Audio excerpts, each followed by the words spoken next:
this as close as possible. This might work. And does it work? I don't know. There's no one here, so I don't know. Sun is definitely. Why is it getting a reply? I can see there's no sun though. That's weird. I'm not gonna bother with it. Hey, Tyler. Tyler. Oh, Tyler. I have no Trevor. I started the stream, and Tyler, can you pull the blinds a little, turn them a little for me?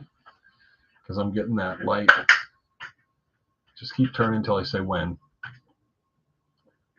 Just start shutting them. No, not that way. Go a little more. That's good. Okay, thank you. Thank you. I'm good. Thank you so much. Wave at the billions of people who aren't watching you. Okay. There's only one person. Check, check. I'm saying check, check. You say okay. You do like a thumbs up. And if you don't, I won't know.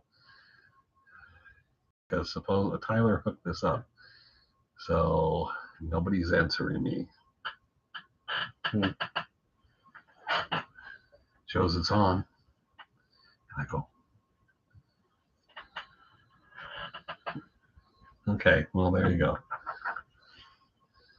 Good evening, good evening, good evening. And I'm back. I'm back.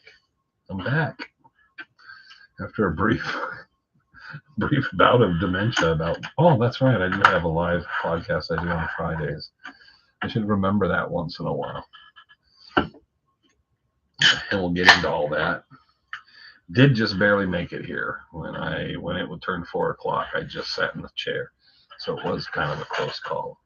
Thank you, Tyler, for setting up the microphone and getting the blind set up.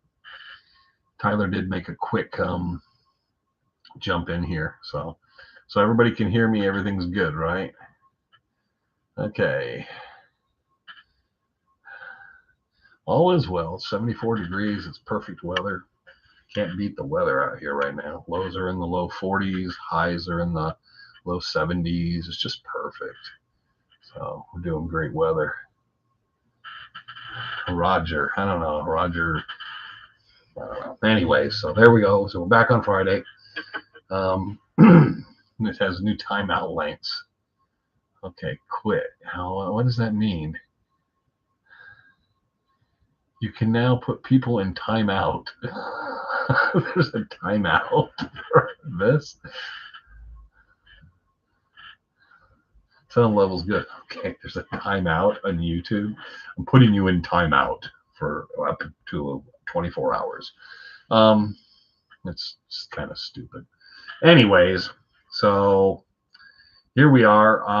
Last week, the week before, I let people know, is we had a couple weeks ago. I was off on Friday, Saturday, Sunday, and I had the whole week off, in fact. And what happened was I lost track, and it was like a weird thing with days. And then I kind of caught myself. Well, last week was not even that excuse. It was just simply, and one of those weeks where I was just kind of tired, and I just completely forgot it was Friday again. And I was like, about 5:30, I was like, oh yeah, no. So there we go. So we got it up. Everybody should miss Arizona. Arizona's an awesome place to live. So hey, Jax, I did shut the door so you couldn't be in here, but now you're going to be in here. But anyways, weather's great. Everything's good. Air's clean. I can't think of anything wrong with Arizona. There's the politics, but who cares? The politics aren't like other places. We still get to do what we like and live the way we want. So anyway, so that was the disruptions. Last one, I couldn't even come up with an excuse. It just simply was looking at the clock and going, oh crap, damn, oh well. And but Trevor was supposed to actually do, I told him there was some video footage, there was some film footage we hadn't used, and there's a lot of interviews, a lot of audio interviews. And I told him I can just do a real brief intros for them, and then you can run those with a picture of the subject or whatever, There's some stills of the Superstitions, and you could start using those on Fridays. And there must be a dozen of those we already have in the can. And he did none of the above. And so I had to run in, and I realized, oh crap. Okay, he didn't do anything because you can check on your channel. And I was like, there's nothing posted to go out. So here I am. So we go into another week, and as we built up, this week I'm going to start with a rant.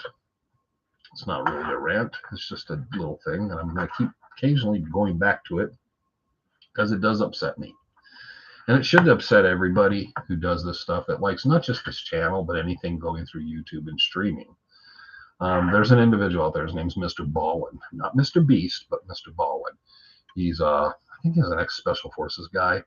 He wears a flannel shirt, unbuttons it a bunch. He has probably about 1 million viewers per video. He has a lot of subscribers. It's a big channel. It's a really successful channel.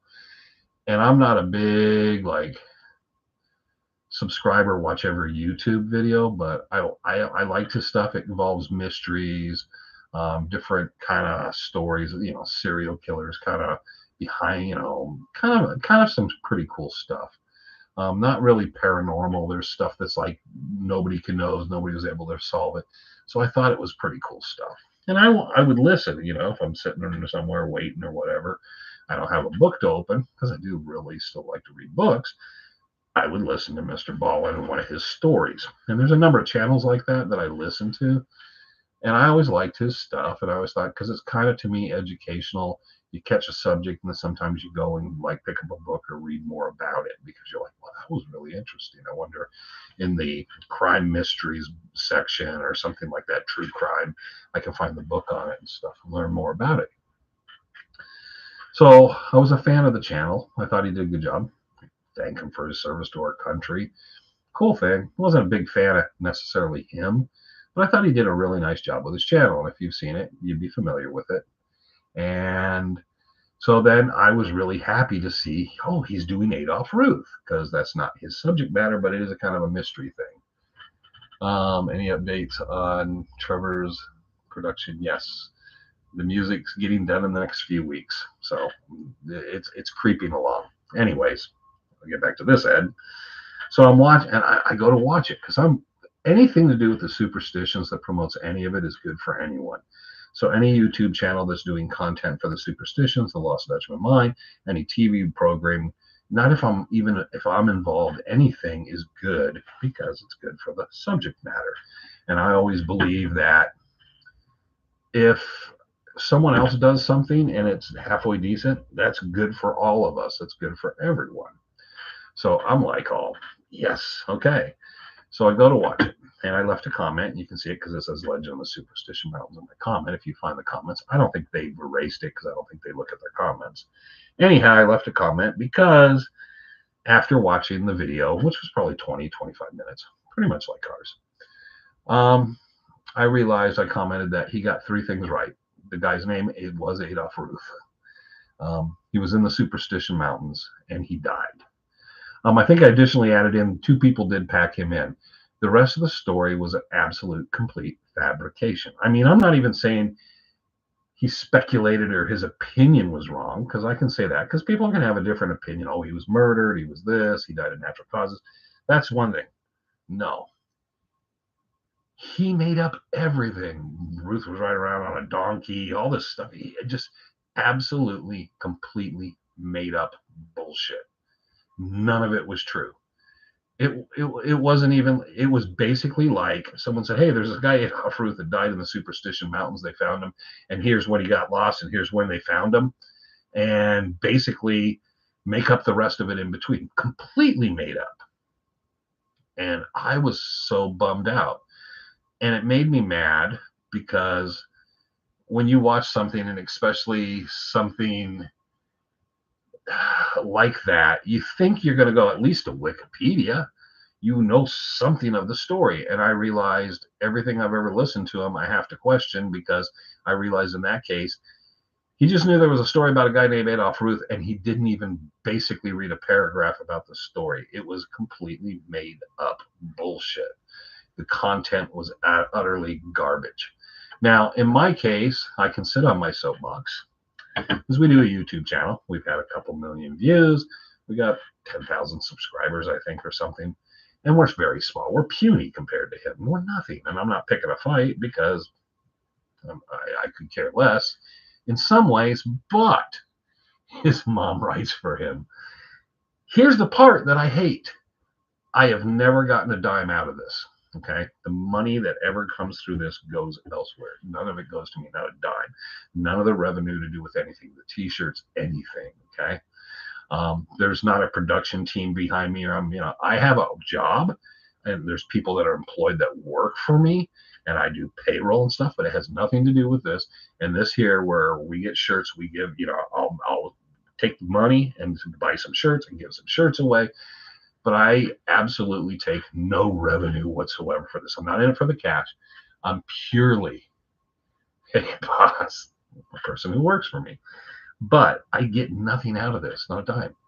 If you get 1 million views for an utterly bullshit made up story and you just made 1 million people dumber for doing it, I call you on it because you just pocketed that check.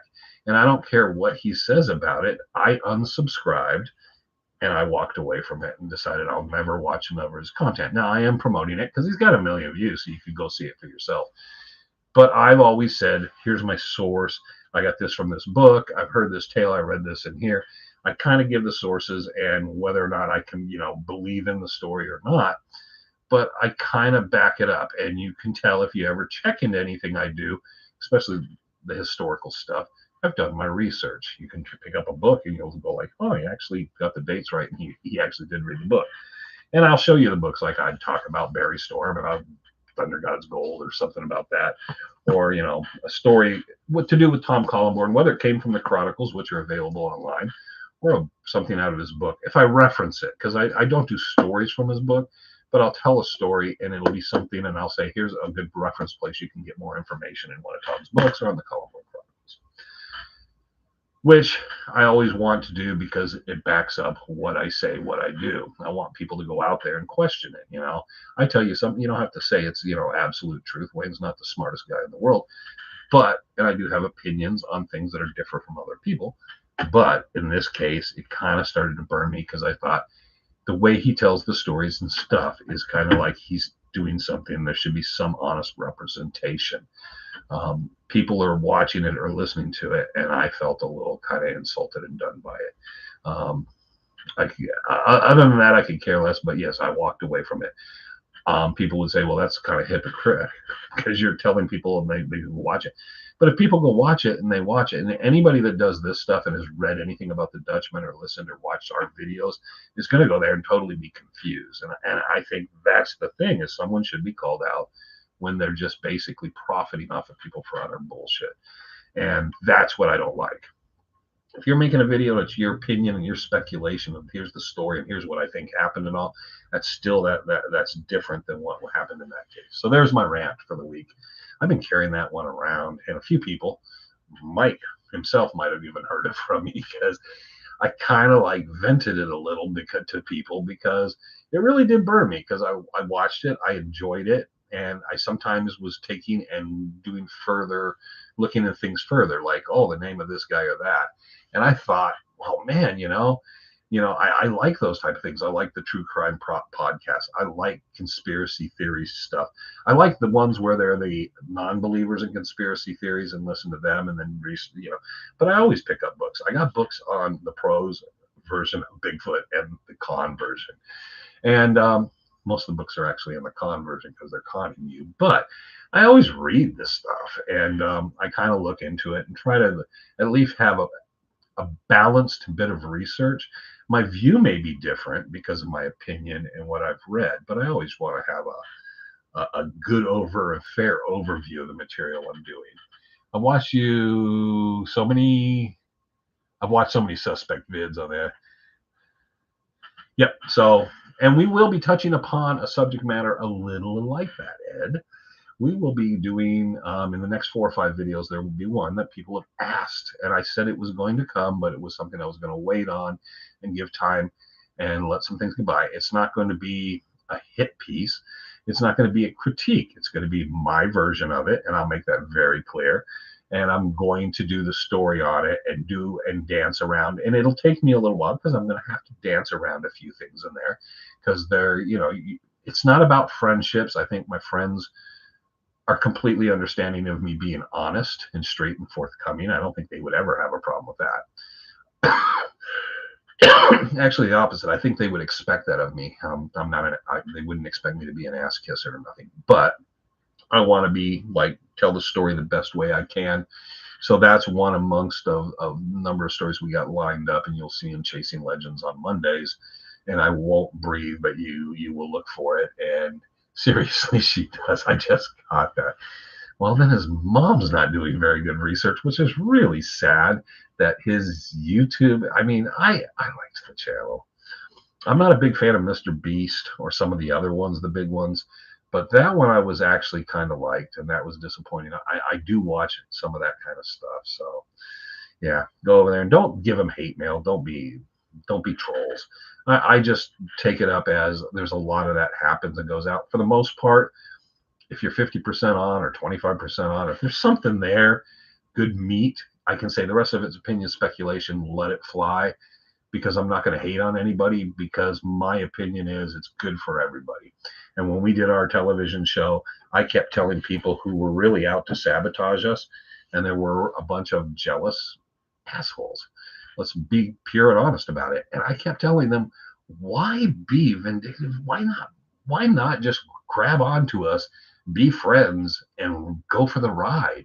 And that was my thing, is let's all the more the merry. Let's ride this out together and all be successful, because my success will benefit your success. And people can be small-minded about that. They don't realize, oh yeah, no, I can be the only person doing this and whatnot. And when you do that, it's not going to be a happy or successful thing. You're being competitive in a market that you have no control of. So, hey, Wayne. Hey, Joshua Carter. So there we go. So that was my big vent.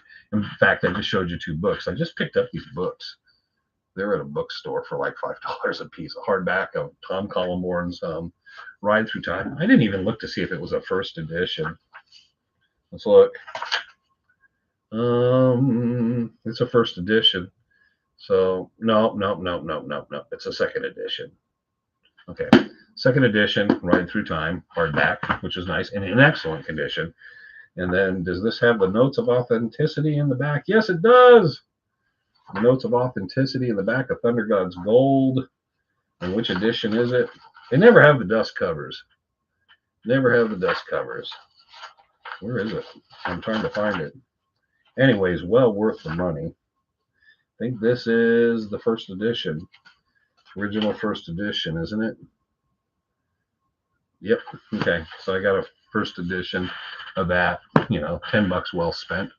One of the reasons I picked those up is they'll sit there forever. You can read. Yes, I can read. I read a lot. Can read you the Riot Act. Be nice, Mike. You get to work tomorrow. So, and you get to work. Mike, just for your information, you're going up to Camp Verde tomorrow. So there you go. But no, I like to read. I read way too much because there's piles of books. It looks like a bookstore around here because there's piles of books all through the house in different places, because I just like to read, and I like to read all kinds of subject matter and stuff. And and if I don't like the book, what I do is, if someone likes that subject matter, there's been a few books I found were really kind of stupid and I really didn't get it. I find people that are into that sort of thing, like, oh, you're into that? Okay, here, I got a couple books, and I just give them away. Because might as well give it to someone who could want it or utilize it or would appreciate it more. But I take chances on a lot of stuff, and I do pick up a lot of stupid stuff because I just look at it and go, oh, Mike, why you were yelling before? And okay, he's talking about it. Anyways, so there you go. My little rant for the week. I had that all piled up inside of me and everything. But it is disappointing, just along with all of you guys and stuff, is like, when we do this kind of stuff, I take it serious that I'm trying to put something out there as honest and truthful as possible. There are people that get sponsors and make quite a bit of revenue off this stuff. It was never my intention. Never had a need for it, but I liked the ability. I don't think people pick up books and buy books. If you write a book, you're going to be lucky in this niche, sell 200-300. You're not selling 1,000. You're not telling. If I had a chance to sell a lot of books, it was during the first couple of years of the TV show, and a couple people kind of like made me a couple little offers. It wasn't nothing major, and I probably could have sold 4, 5, 6,000, which for this niche would have been actually pretty good.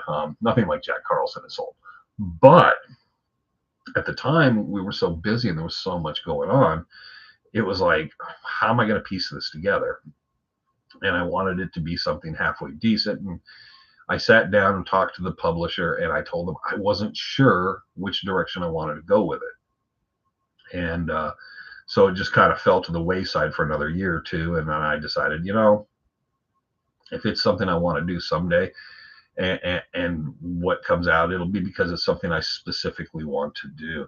And I did talk about it. I know I've talked to a couple of people. I've thought about, like, if I did something, how about just Adolf Ruth, just all the documentation, newspaper articles, and different stories concerning that. You could be very specific, and then the next one could be another specific story. That would actually be pretty good. So, but doing the amount of stuff involved in the Dutchman and the Superstitions, you can't cram it in a book and you leave so much out, and then you're just trying to compete with everybody else. And it's not my thing. I can do it here. I can give you a chapter here every week on a Monday. So much easier, and you get 52 chapters a year. So I'm out doing everybody. And then when you consider the fact that every Monday we're doing 1,000 views, 1,000 people are checking it out, and we've got stuff up into the hundreds of thousands. I mean, on some videos, that's a lot more books than most of anybody I've known is sold. So we're actually, as far as content getting to people, if you're trying to reach people, we've done really well. That was the thing Trevor convinced me of from the start. Did you catch hell for those comments you made on the 2022 gathering, or should I shut up? I never catch hell for anything, because if I believe in it, and I tell people straight out, if I don't know which ones of the 2022, but the stones were made by Travis Tumlinson at his house, and he dropped the heart and he broke it in the workshop back behind the house, and it's just all true. So I don't have a problem with that, because it is the truth.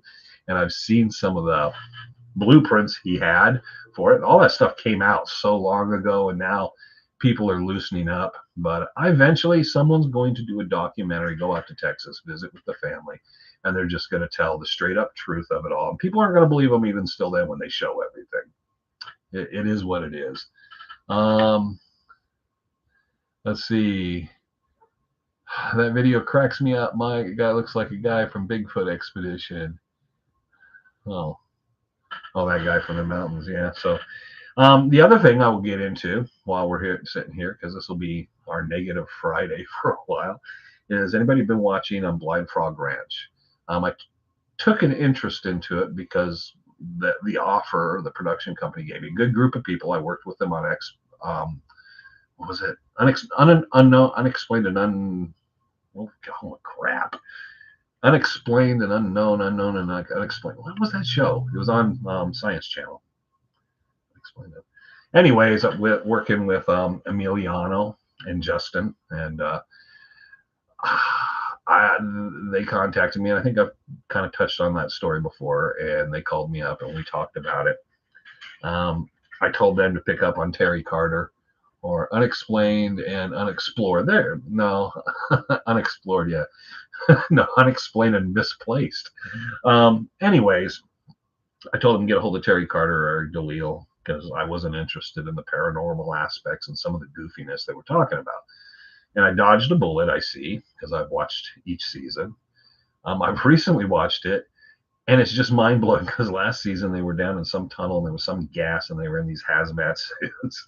And I guess I shouldn't be laughing. They're trying to bring, is it John, the one guy, the dad, up out of there on a rope, and they're not getting him out in time, and it's like he pass out. And they open the new season, and he's down in Central America visiting some guy.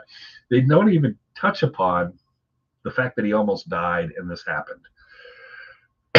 Unless I missed something, because I saw episode 1 of season, 3 or whatever. I'm like, okay, what happened? And they never address it again. But what's even crazier is 2 of the guys or 3 of the guys from that season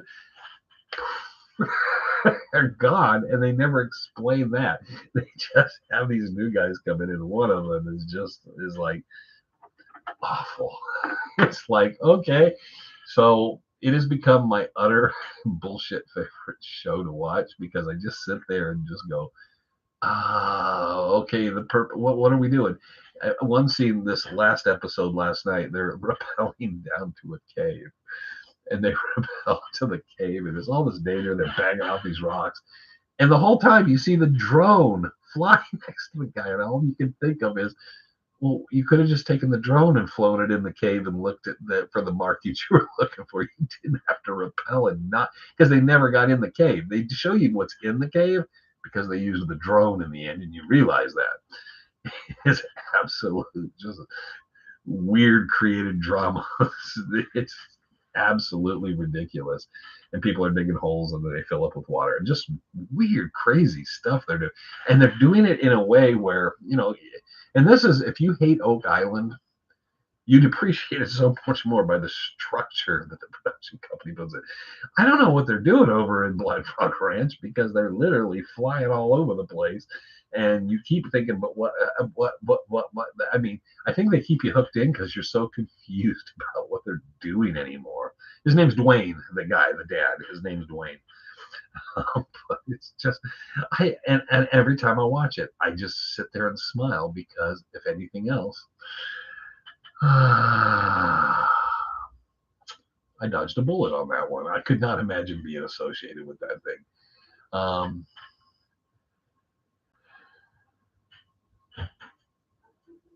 On it, the owner, yeah, he was going to sell the property and he didn't sell it, and they came back and they're still doing hijinks. So they're not going in that pond no more either. They go stand by it and look at it occasionally, and they dig holes elsewhere and do stuff elsewhere.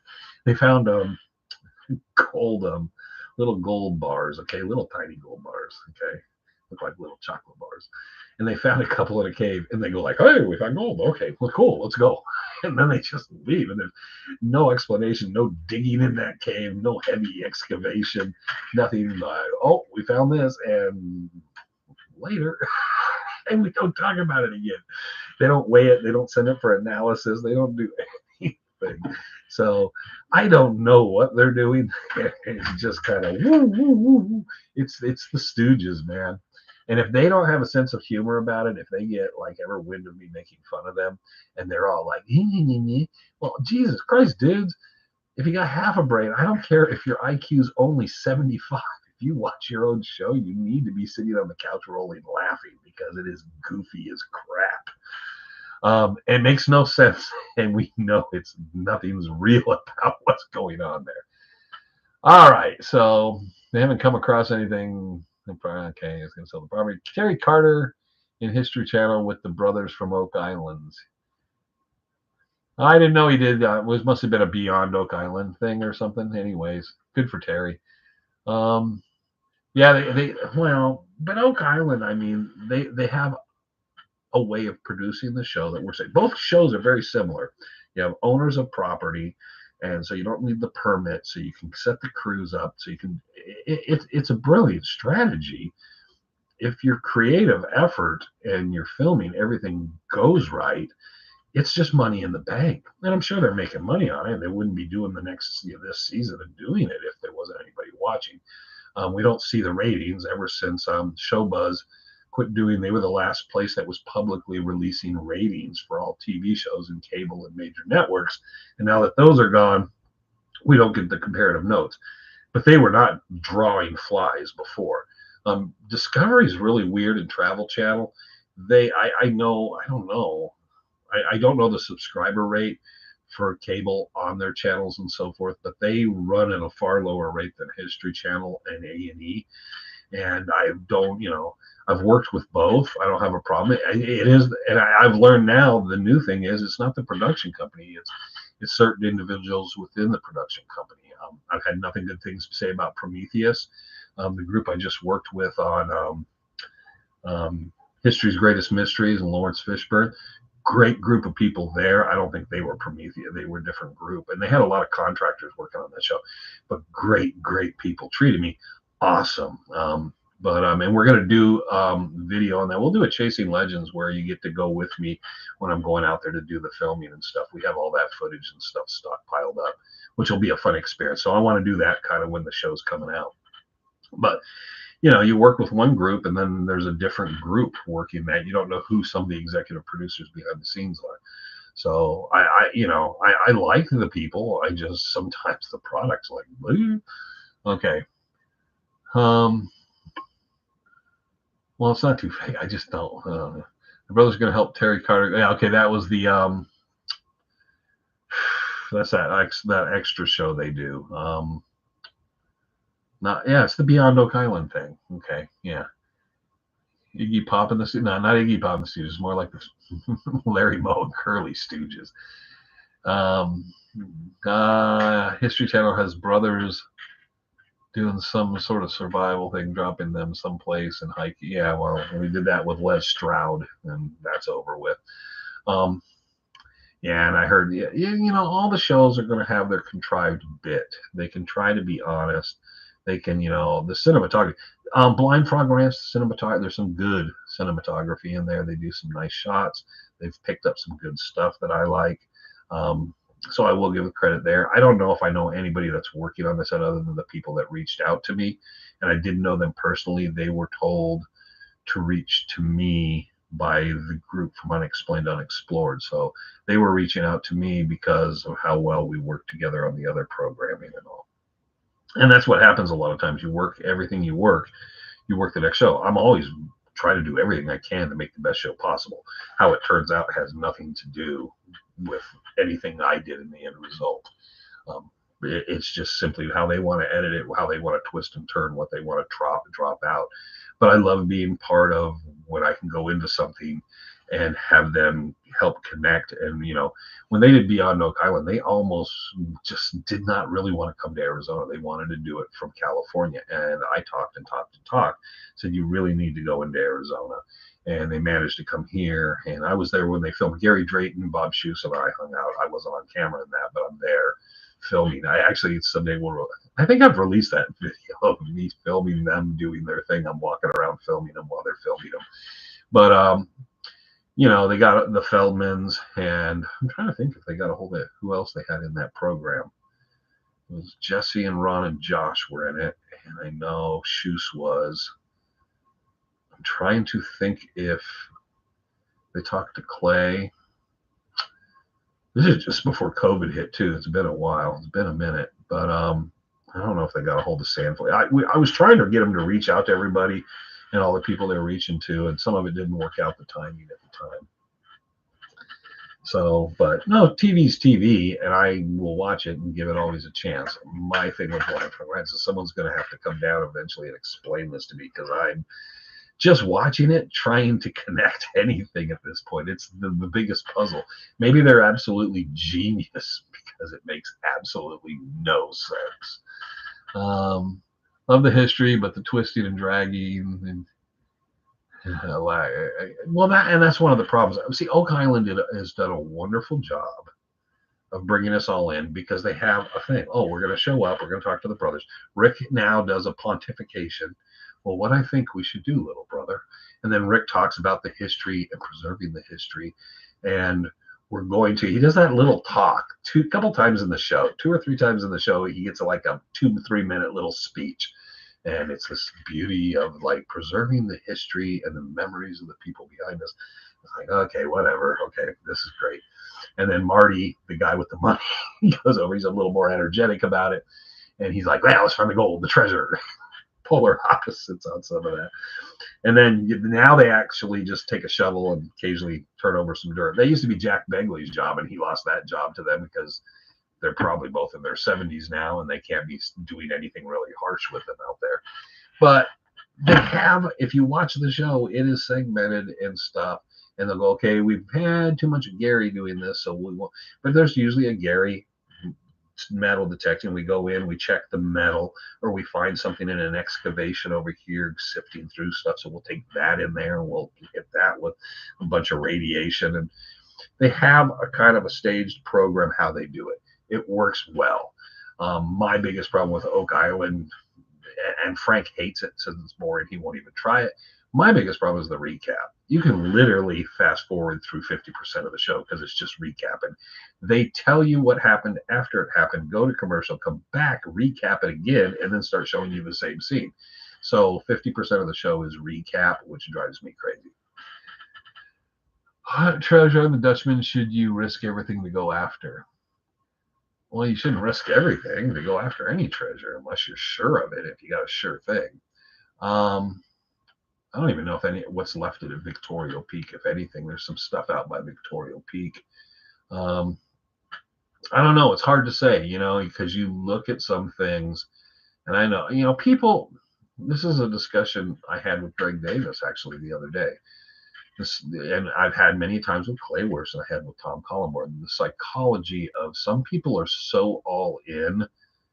Every last little dime, anything they can scrap up, they will ruin relationships with everyone around them in their life, their family, friends, anyone, and make enemies just thinking they're almost there. It's just because they think the redemption will be, I will get that, and it'll make everything better, and I'll have some sort of power. I can piss in everybody's yard because I can pay the fines. And they don't realize in the end of it that doesn't really happen. I don't think that ever happens for anybody. So what's the psychology that takes that person to that direction, and then other people go work their job, do their stuff, know that there's stuff they really want to get to, or they think they might be coming up short on because they're just not putting the time and effort into it, but realizing the stability is more important. And there's the joke, like, what is it? There's a guy going out prospecting with, he's got 20 grand in the bed of his pickup truck, but the truck's only worth $1,500. Not even that, Frank always says the guys that used to live, out there by their old cars that didn't run anymore with a tarp and a dog laying under the car, and people basically drop stuff off to them to keep them alive. There is just such polar opposites in the passion. Now there's in betweens, but it is generally very distinctly different. And I'm not going to throw names, but they're the people that are very successful. And you can say, well, he didn't find it. Well, Bob Corbin, as former state attorney general, president of the NRA, I think he's done okay. I think he's done all right.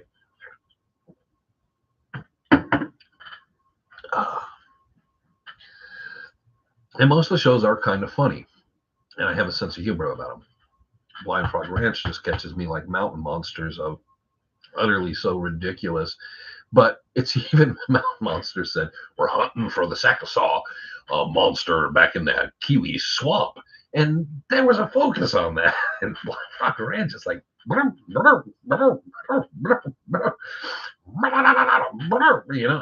half the stuff they do doesn't even make sense. You're like, huh? And you're trying to think, did anybody ever think about slowing them down for a second? I say, guys, the biggest problem I think I can have is they built up this group of talent searching out there. I wasn't sure what they were looking for. I thought they were going in the pond down into that tunnel where there's those logs, and then they're digging tunnels elsewhere, and now they're after some other treasure. Now somehow they skipped around so much they were after the Lost Roads treasure eventually in this last show. But the problem is they just lost people, and we don't even reference what's going on. I mean, we would have mentioned, like, hey, where's DeLille? Oh, he died. Okay, cool. Sky Cloud, you'll go prospecting. Hey, San Antonio, Texas, where every day is a golden day. He's wishing everybody Merry Christmas. Cool. So, and not to bash them all, I will still work them. They pay well, and as long as they treat me well. If they don't, then I just won't do it anymore. And the beauty of all this is, well, the television stuff lives on and on, but it'll be out there somewhere in the nether, somewhere for quite some time. The beauty about so much of all this is, if I just don't want to do it anymore, all I got to do, and people will say, oh, it's always out there. If I go to Facebook and delete my Facebook page and delete my YouTube, it's just gone. Oh, well. And that's just fine, because the world will survive without it, which is my opinion. The world will continue to move on. I'm not saying I'm going to do this tomorrow, but Hello, we're from Florida and North Carolina, and of course, earlier we had joining us from Louisiana and New Jersey, and yeah, everybody from all over. So, and if you do catch up back to what we've been talking about, what we've been doing, you'll find there's been a lot going on here. But the content's going to be cool the next bunch of Mondays. We're going to try to get these interviews out, and I don't have a list of them. I should have brought a list over here with me today. I did, like I said, I just slid into the seat and got it going. I had 3 minutes to go live once I got here. But there's a whole pile of tapes that we converted digitally. And I know there's Brownie Holmes on there, Tom Collenborn's on there, Andy Sinbad, Carl Broderick. There's just a bunch of different people, and it's really interesting stuff going from the 60s, 70s, 80s. And them talking about different things in their career. The quality is not great, but we managed to save the old analog tapes and digitize them. There's not much you can do sometimes with old tape like that. There's not much you can do with it. But we were able to save them up and continue as we go to save more and more. And I was telling Trevor that would be of interest on Fridays too, to start intermixing those in so people can sit back and listen to these guys. And we can do a little commentary before it all. Let's see. One thing I know true to be from the legend, Jacob Waltz lived down there exactly where he lived, and he had his house there. And Jacob Waltz was a very real person who came from Germany and came to California and traveled up to Prescott and down into Phoenix, and that he had ore from the Superstition Mountains, and that he was very close, at least, and had business interests with Reinhard Petrasch and Julia Thomas. And I think he was probably pretty forthcoming and honest with them. So I think all those things are pretty much there. The problem is each author that writes will speculate and give opinion and intermix it in. There's a particular people that will write a story, and if you sit and highlight, me and Jesse Feldman once talked about this with one particular person. If you highlight the stuff he makes up in it, that's just opinion, speculation, and some made up stuff, it takes it down to almost nothing. But he's able to write in such a way you don't really realize it. And when you read it, people will quote and say, well, so-and-so said this. Well, so-and-so is not a real person. It's just someone using a fake name, writing basically made up stuff and wanting to feel important about himself. And Jesse and I did follow Jesse. Jesse came up with it first, and then I started doing it and thought, wow, it is true. It's like you literally lose the gist of it. Then I found out he was taking from other people's writings. I was able to take the two and comparatively look and start excising out everything that I realized he was pulling from other people's writings, and realized again it was the same. All that was left was a few pieces of his opinion, maybe one or two sentences otherwise. I thought that's called plagiarism, and he'll refer to himself as an author, and that's fine, whatever. I'd rather be a bad author than one that steals. And I'm sure he'd probably quit watching this because he knows I pick on him, and you know what? So be it, because you know what? You shouldn't have done the things you've done over time. Yeah, everybody that dies becomes your long lost best friend, buddy. That was just mean of me, but it's true. Okay, the Pinellas, the Florida, the Treasure Coast. Hey, one thing I believe in, which I did, it was a whole bunch of stuff. Wishing you all the best. I never miss your talk. Hope you find a rich mind. I enjoy what it is. But a number of true things and facts and statements. I mean, there's so much research and stuff that's not in books. People that live near Waltz. I went through documentation, a number of stories about people that live near the property, the people that bought the property early on after Waltz, and worked those fields and stuff, and how the remains of his adobe house sat there for a long, long time. There's so much probably stuff sitting there. There's stuff that's been probably thrown in dumpsters that would have been kind of invaluable to us, kind of looking at the story. But it's interesting how much information never makes it to books. So there's so much stuff I believe. I believe Adolph Ruth died of natural causes. I believe he died right there, down in that area, down by Blacktop Mesa. He wasn't on Blacktop Mesa, and I believe the coyotes carried that skull up there to that area because they were off trail. They weren't on trail. They were off trail because of the weather, and they were north of the trail, and that's not that far from where the body was, and the way the remains were spread out, and they had to gather them. If you read the detailed accounts and kind of go through the area and stuff, you start to kind of look at it a bit different. If you just want to bleed into the conspiracy theories, that's fine. But we'll touch upon a couple of those in future Chasing Legends.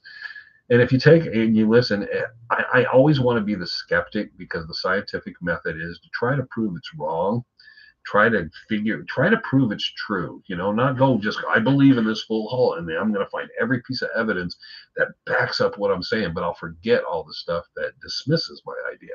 No, go the other way. Take everything you've got and then find the stuff that's wrong and see why it's wrong and why it's taking you the wrong direction. And I've done that time and time again because I think that's important. I think it's really important to look at something of like where the BS is and what people have fed the BS into the situation, because it's been 100 years of it, and learn what to dismiss. And sometimes people learn something really good or have really good information, and over time they sauce it up and spice it and they add so much seasoning to it, you don't really have much in the end. You don't know what was the original essence of that.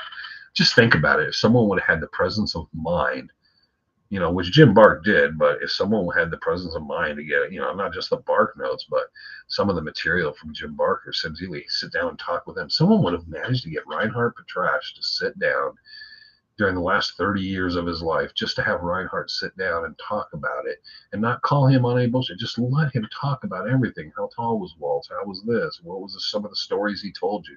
Think about how much different we would perceive it. But guess what? Nobody asked those questions. It was, where's the mind? Oh, you don't really know where the mind is. Piss the guy off. The guy walks away. That's what we ended up with.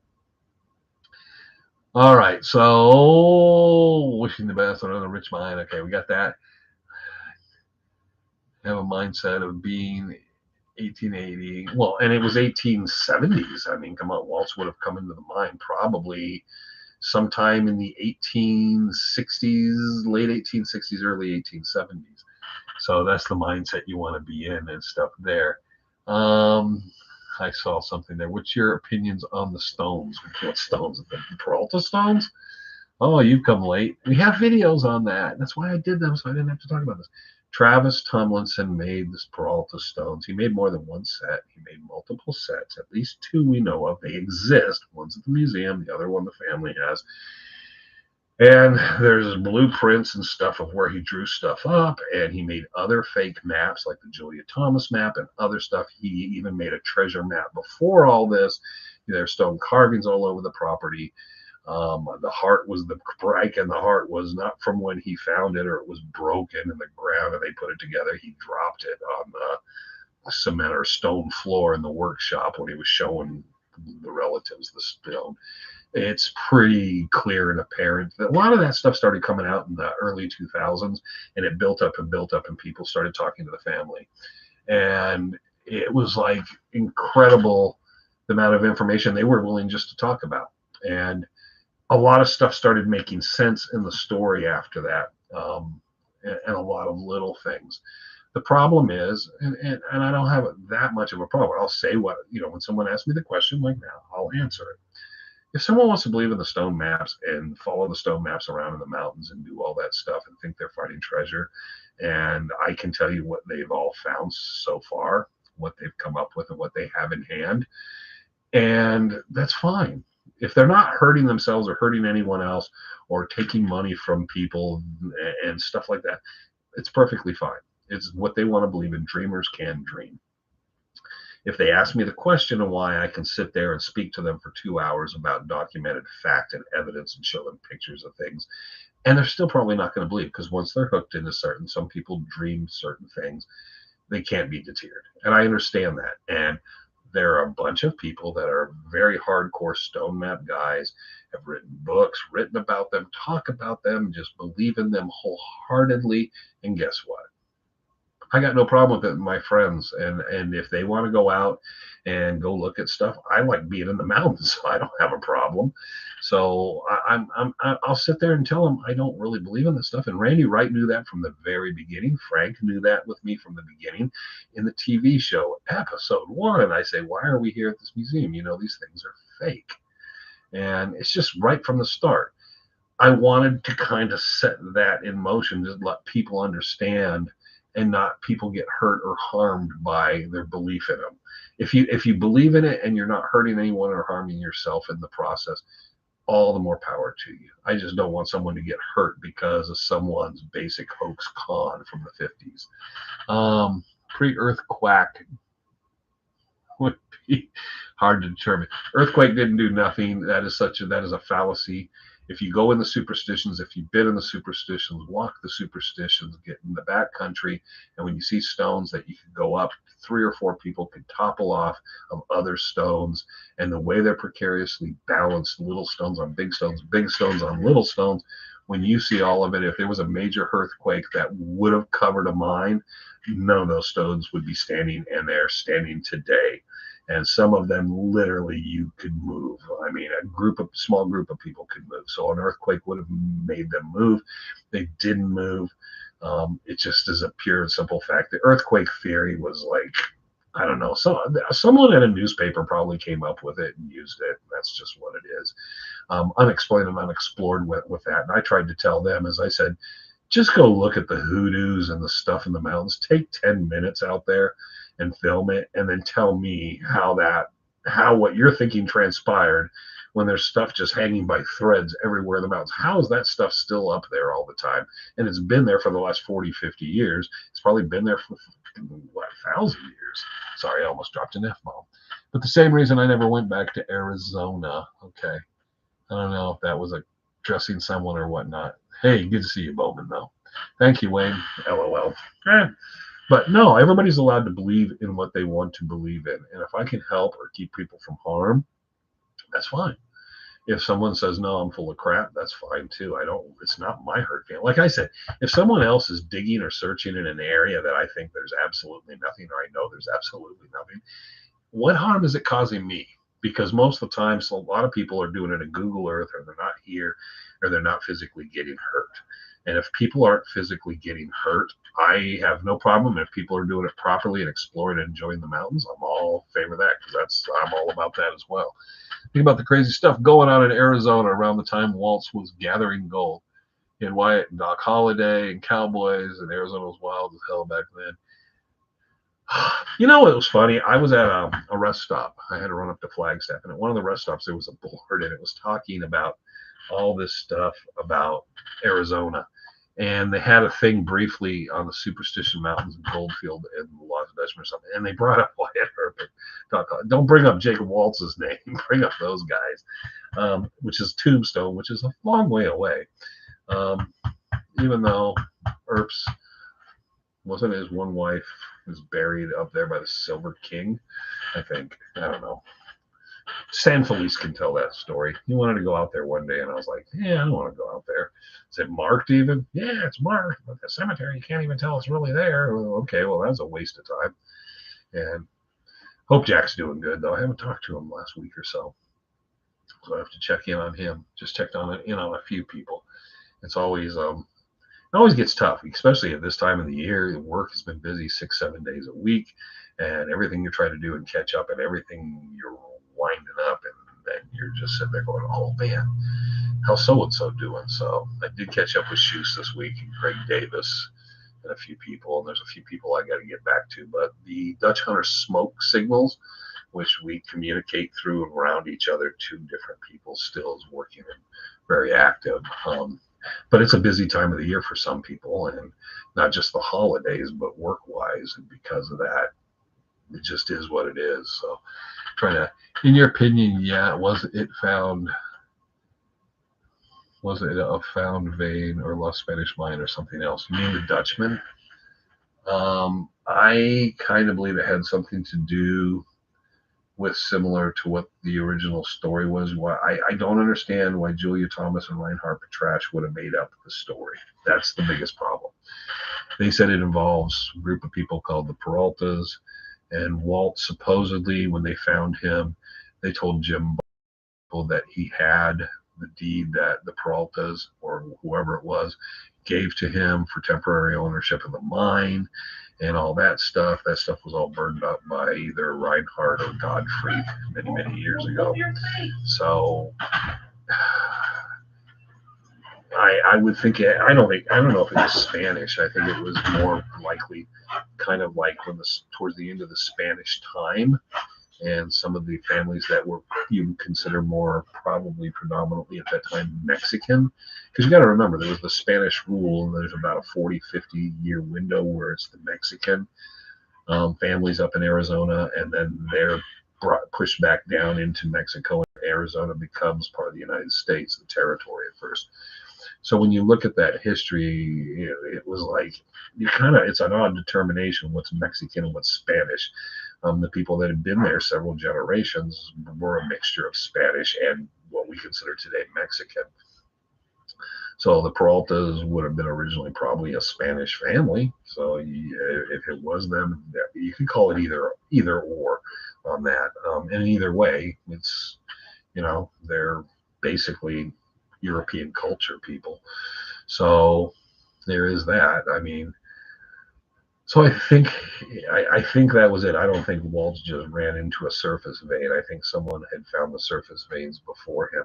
How much early Spanish mining? That's an area for some of the carbon testing. I think they did on some of the stuff from Rogers Trough on the dig there, the heat dig, and that stuff. And it's still indeterminate, I think, to give anything precise or any evidence. We've not found. There's not too many relics we've found that point to that. And people have always said they found armor, and I've actually followed up on a lot of those stories because I felt if we could find one piece of it, even late Spanish armor, it would give us some idea of the involvement or what type of involvement. I've never found any of that, and nothing like that, and I've never seen anything evident or proof.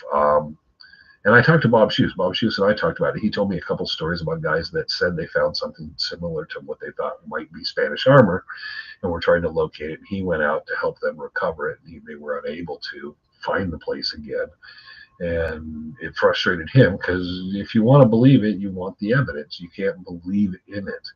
It's a possibility until you can get the actual information. So, and that's how I always feel. If I forget something, I know something. If I see something or hold something, I know something there. I hope that answered that. In my humble opinion, there's no way Waltz could have found the mine on his own. In my humble opinion, this is why the Apaches hated the Mexicans, because they murdered their wives and children. They were to close the 7 caves. It was 9 mines they closed. The Apaches closed. The Apaches actually had a pretty good relationship with the United States Cavalry off and on at times until the Cochise incident. Because one of the things was the Apaches hated the Mexicans. The Mexicans were brutal. A lot of some of the atrocious stuff the Mexicans did, they picked up from the Apaches. And then, of course, it completely came back on the Mexicans because later, when the American government and those soldiers of those groups came after the Apaches, they found the Mexicans' hair looked pretty much like the Apaches. So the Mexican version of scalping the Apaches came back, and there was plenty of Mexicans probably scalped too. It's not very funny, but it's kind of, there is a humor to it. But yeah, when Geronimo was young, his wife and his children were completely wiped out. A lot of the Apaches were further south than the Superstitions at that time. But there was some pretty awful stuff done. And I think there was, once that relationship, the Apaches wanted to make deals sometimes with the cavalry and the United States government because they thought the Mexicans could be mutual enemies. The problem is the Apaches kind of wishy-washy about sometimes what stuff they did. But once the whole and Bascom incident happened, that was the end of that for quite some time, because that was Cochise he might go do something here and there. He definitely would kill Mexicans. But he became absolutely brutal. And then Geronimo, and they all got worse because of the treatment they got at that point, because they felt they could trust nobody. And they still tried to make deals with the United States Cavalry. We'll be on your side. And then go to the Mexican government and say, we'll be on your side. An excellent book. It's in my truck. There's Trevor. Excellent book I have in my truck is on Cochise. It's all letters and documents from that era of people that were meeting with him, chasing him, dealing with him and stuff. So it's kind of in the time, in the moment, from obviously the people that knew him or met him and were involved with him, not the other Apache or anyone, but the white people of that time. But it's very interesting reading about a lot of what was going on. I picked that up when I was down in Wilcox. So I'm just kind of working through that because I like to read a few chapters of letters and then I just give it a rest again because I like to kind of let it sink in. Different time period and things. And it's funny because you would think it would have a completely different approach, the way the soldiers really view the Apaches, and it is. There are two contrasting views. Some of them think that the United States government really kind of stirred the pot and created more of the problem, and you can find it in the letters where they're writing. They're like, yeah, they kind of pushed the wrong buttons here. I don't know why they would have done this. So it's interesting reading from that because you realize not everybody was 100% against the Apaches from the start. And then it just got obviously ridiculous up until the end there, when Geronimo finally did the last surrender. So that being said, but it's a good book. Next time we do a live, I will bring it. I will set it down in here and show it because it is an excellent book. I'm really enjoying it because I like to read the letter from the time period and the actual documentation. That's always cool because it puts you in the space. And for me, it was going down there and being in some of the areas and walking some of the same places where some of these events took place. I wanted to really kind of have it in perspective and all. So there was that. There. Okay. Any other gold legends you believe to be true? I am more and more with the documentations. I inherited Thomas Penfield and Oscar Branson's and a guy named Kit Carson, um, was his author name. But a lot of these treasure writers, I inherited a lot of their collections. And because I have these collections now, I've been going through them and I found a lot of early documentation about things like Victoria Peak and stuff. It's not saying I'm an expert. I was able to find a lot of early first interviews and material, and Victoria Peak's not the only one, but I'm combing through that and kind of looking at stuff because I agree with Frank. I think he put the bullshit meter more at 90%, but I think about 75-80% of it's just bullshit. There is honest truth behind some of the stories. We will be doing one on a train robbery that I will talk about that I believe to be true. Because I always want to kind of, when I research the stories, go through them and kind of go through and check the names and go through ancestry and make sure these people existed. Kind of feel comfortable that there's a possibility that this has got something behind it there. Amazing you mentioned that. I don't know what I was amazing I mentioned to be. Okay, anyways, so but there's a bunch of stories like that, and I can't just name them off the top of my head because there's so many of them. The file cabinet just on Arizona alone is 2 big, long drawers, and it covers the entire expanse of the United States. And there's a couple drawers in one of these cabinets that basically is worldwide treasure and sunken treasures and stuff. So it's tens of thousands, if not maybe 100,000 or more files and material of all that stuff. So it's really cool material. I was very fortunate to become I don't know what you call the curator of that stuff. So over time, and there's some more material and things that have just come into my way that I'm trying to decide what to do with. Tortilla Flat Stage Coach. Yeah, I've heard that story. We were supposed to go out and hit a couple sites that were supposed to be physically where they believe it actually happened, and we were going to metal detect. I don't know what happened. Why we didn't do it. Because we were all set up to do it. Frank wanted to do it. There was a couple other stories associated in the area. I figured if nothing else, I can leave Trevor with Frank and I can go off with a camera on my own and check on a couple other things. But treasure in Arizona, people still find stuff. I mean, come on. We went to Burns Ranch and I completely poo-pooed that, did a video on how Henry Burns was a complete fake and fraud. I documented it. I nailed it. I got everything all said and done. And then I found a bunch of silver dollars just like they're supposed to be out there. So go figure. Even when you just prove and show the whole thing's a fraudulent load of crap, then you find some of the treasure and you're like, oh, duh. Okay, well, it was real. So you never know. You never know what someone would have done. You never know. So someone's always going to uncover something somewhere, and it's going to happen to the end of time because there's stuff that's happened in the last 40, 50. I know Tom Collenborn had the story of Rattlesnake Lane, a rattlesnake trail where the guy lived and he buried jars of coins everywhere and stuff. And there was no road named like that. It was probably just a personal name for the road, and Tom always looked for it, and he was never able to find it. Well, somewhere there's probably tons and tons of valuable antique coins just buried on this lot that nobody has a clue about. Opinion on the Lost Dragoon pistols. Well, who wants treasure if so heavy? Yeah, you got to take it out a little bit of a time or get some mules. Um, Lost Dragoon pistols. Frank and I discussed that a lot. We're both good friends with Larry. We went out, and we've been out in that area, and we've been up and down some of those spots, and we even looked around a little, saying, but I don't know if they ever put much time in looking for the stuff there. And we kind of like that. I mean, the area is chock full of like all kinds of little side canyons and holes and stuff. So where kind of prominently they thought some stuff, and we knew of a few little out of the way places we looked. But we kind of looked half jokingly, and the half joke part of it was, can we find some replicas somewhere and stick them in one of those places and go out there with Larry? That'd be fun. I don't know if Larry would do it, but I don't know how well he'd get around and go crawling up the mountain and stuff anymore.